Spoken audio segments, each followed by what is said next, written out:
provide most accurate four-zone weather with Chief Meteorologist Chris Suchan. That's just it. It doesn't feel too cool right now at all. Oh my gosh, and it's thick humidity. Yeah, the air you can wear. And then all of a sudden there's ice skating. There right? it is.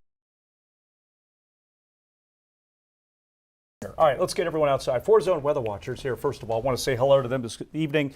Look at those 80s again from Brenda Walton in South San Antonio. Chris out there at Alamo Ranch, 83.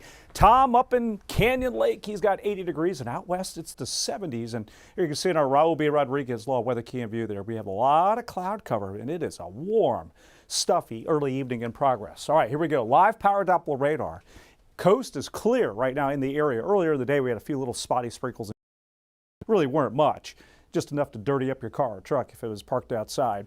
And you can see here on satellite and radar, we have a few returns showing up. Most of that's aloft. It's not quite reaching the ground just yet, but I'm watching the trends out west.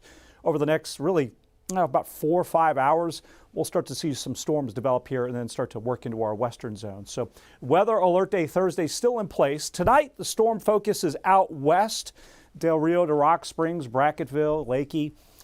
San Antonio, the timing on this, I'm narrowing it down and fine-tuning it. Tomorrow evening, 5 o'clock to 10 o'clock is the window we want to watch for these storms to come across. The higher flood risk through all this is out west. There's a very isolated flood risk in and around Bexar County, and it could be just a matter of getting a flood advisory or two because of a passing storm.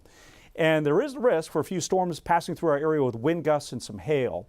And I do want to point out that the Storm Prediction Center has the level 1 out of 5 severe weather risk, barely cutting into Bexar County. But this is over the course of the next 2 days from out west and a little bit of the I-35 corridor. Here's the flood focus tonight, level 3 out of 4, moderate risk.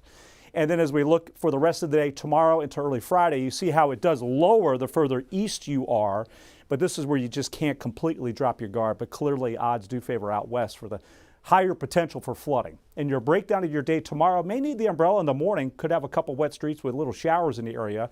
Then we actually get warm and stuffy, and then there you see that window for storms. So let's walk you through it. Here it is at 10 o'clock.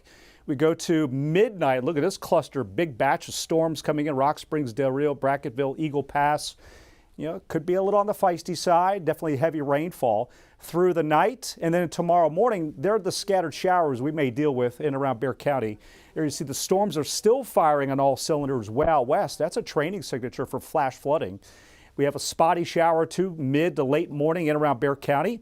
Scattered storms west, and then they begin to shift to the east during the afternoon. So you see how they're coming in very scattered. That's at 7 o'clock from Comal County, Kendall, Bexar County, Atascosa down south.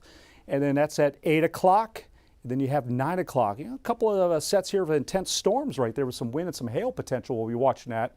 And then everything begins to shift off to the east here. So total rainfall, what we're looking at, based on what you just saw there, you see the big bullseye out west in the morning. 1.5 inches plus in around Bexar County here. There are some models that have, rain here filling in this, but this is just one model I'm showing you. So again, that's what I'm looking at right now. Pretty big range in around Bexar County. Don't forget our 4-zone weather app, free download for your smartphone, your tablet through the night, and tomorrow could really come in handy with scattered storms moving through. So then the weekend forecast, we do still have the chance for a few showers Saturday. It really goes up through Sunday into Monday with our next system pushing through, and then we're drier in the 70s next week, leading up towards Thanksgiving. Western zone tonight, the focus on you into tomorrow morning, hill country tonight through tomorrow, keeping an eye on those scattered storms. And here's our eastern zone with those rain chances. Guys, back over to you.